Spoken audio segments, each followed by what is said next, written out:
İyi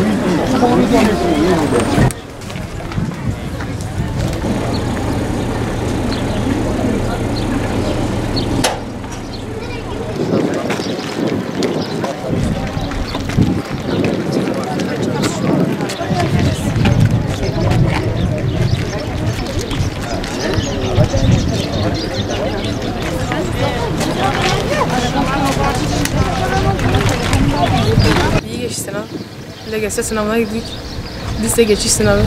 Matematik var, fen var, inkılap var, Türkçe var, sosyal işte inkılap. Sabahki daha iyi geçti. Ben sayısalda o kadar iyi değilim, sözelde iyi. Sayısal iyi geçmedi. Yani şu an biz Türkiye Şampiyonası'na gittik okul takımıyla. Yine Talaytepe Anadolu Lisesi'ne gideceğim. Ama bakalım iyi geçerse daha iyi bir liseye gitmeyi düşünüyorum.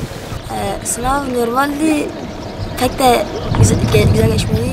Sayısal daha zoru, sabah girdiğimiz sözel biraz daha kolay.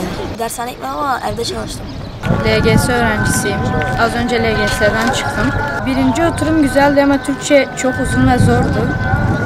İkinci oturumda ise matematikte biraz zorlandım. Onun dışında diğerleri kolaydı, diğer dersler. Sınava çalıştım. Günde yaklaşık 4-5 saat çalıştım sınava. Yani bir nitelikli Anadolu Lisesi düşünüyorum. Hedefimde tam bir lise yok. Birinci oturum kolaydı. Pek yani zorlayıcı bir durum yoktu.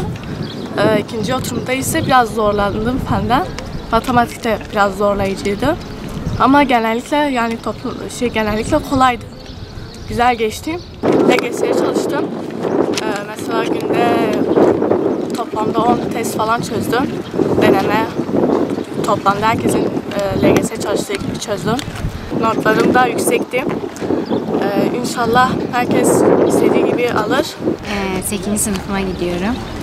LGS'den biraz zordu, heyecanlıydı. Birinci oturum daha kolaydı. Türkçe vardı, din vardı, inkılap vardı, bir de İngilizce vardı. İkinci oturum biraz zordu, matematik çok zordu ama fen kolaydı. Fenle matematik vardı. Sözel daha kolaydı, sayısal biraz zordu. Evde kendi başıma denemeler yapıyordum, saat tutarak. Anadolu çıksa çok iyi olur, Anadolu Lisesi.